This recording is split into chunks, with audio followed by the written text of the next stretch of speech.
È un film dove non esiste l'algoritmo, ecco, un film molto personale, anche per chi lo vede, penso. Non ci sono quegli appuntamenti fissati così da una specie di geometria illusoria, non umana, secondo me. È un film molto, molto irregolare. Dunque, la prima volta la ricordo molto bene anche per un elemento tragico, perché io arrivai a Locarno, invitato col mio primo film, Maledetti via Merò, passando da Bologna nella notte fra l'1 e il 2 di agosto. E quando arrivammo qua ci dettero la notizia che era scoppiata la bomba alla stazione di Bologna, dove noi eravamo passati nella notte. Dico noi perché ero insieme all'attore Biagio Pelligra, uno degli interpreti. Quindi molto sconvolti da questo fatto tremendo che era accaduto. Poi il film era stato già presentato al Festival di Cannes, però Locarno ebbe la consacrazione, nel senso che vinse, da me completamente inaspettato, il Pardo d'Oro. La riconoscenza verso il festival, verso la gente del festival, anche molto affettuosa, molto amichevole, sembrava di essere come in un gigantesco cineclub, con questa meravigliosa proiezione nella Piazza Grande su uno schermo gigantesco, con tutta quella gente, insomma un'esperienza molto, molto forte e indimenticabile. Ci sono tornato altre 2 volte prima di questa, nell'84 con Notti e Nebbia, che era un film per la televisione, e nel 2017 con Due soldati. Torno ora con La vita accanto, così non in competizione, il che è anche un grande rilassamento, e con molta riconoscenza comunque. Dunque, questo film è ispirato al romanzo di Maria Pia Veladiano dallo stesso titolo, La vita accanto, era un progetto di Marco Bellocchio. Noi siamo molto amici, io ho un'ammirazione verso Marco Bellocchio sconfinata fin da quando ero ragazzo.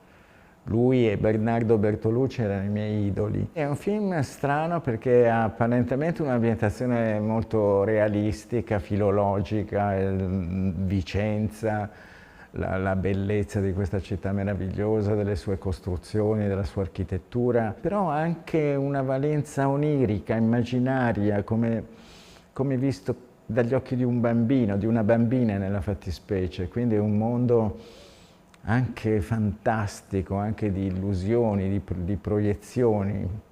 Il mio direttore della fotografia, quando l'ha letto, mi ha detto: Marco Tullio, ma che tipo di film è? Io gli ho detto: è un film de paura. Perché c'è anche un elemento, non dico giallo, però noir, che aleggia sul film, lo rende misterioso, ecco, non realistico. È un film dove non esiste l'algoritmo, ecco, un film molto personale, anche per chi lo vede, penso. Non ci sono quegli appuntamenti fissati così da una specie di geometria illusoria, non umana, secondo me.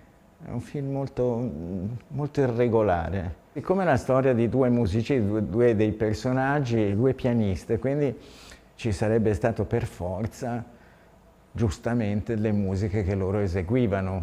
Fra l'altro le eseguono dal vero, perché sono tutte e 2 pianiste, sia Sonia Bergamasco sia Beatrice Barison, che interpreta Rebecca adulta, che è una pianista di professione, non aveva mai fatto l'attrice prima. Ma c'è anche un'altra musica, che è quella proprio del film, che suggerisce, sottolinea, con parsimonia però, perché a me non piace quei tappeti invadenti che vengono srotolati sotto il film e che rendono tutto uguale, tutto melenso, che dovrebbero portarti o fagocitare una sorta di supporto emozionale, ma che in realtà invece sottraggano lo spettatore. Perché quando tu spingi l'acceleratore, il tuo compagno di viaggio ha paura.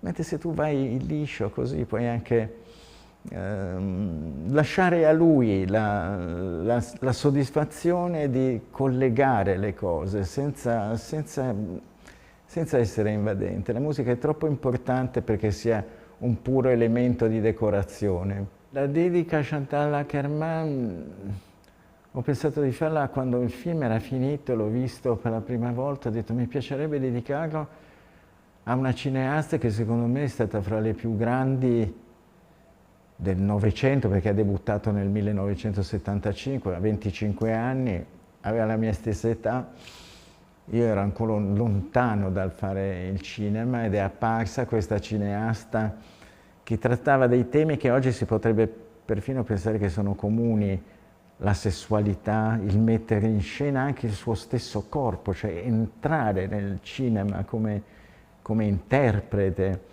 quasi proprio aprendosi, denudandosi.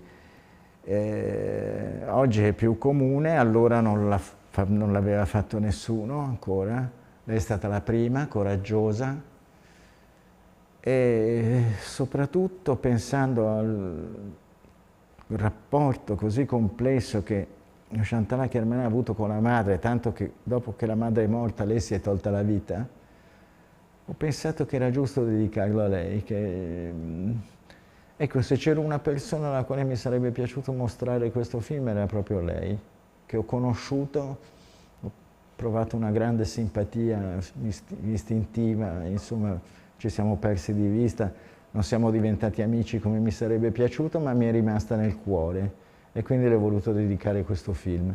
Io ho fatto diversi film nei quali era presente ed era molto forte il sottofondo storico, diciamo così, l'ambientazione, la collocazione in uno spazio-tempo o in avvenimenti cruciali. Però la cosa che mi ha sempre interessato, anche facendo quei film, era raccontare i personaggi che vi si muovono.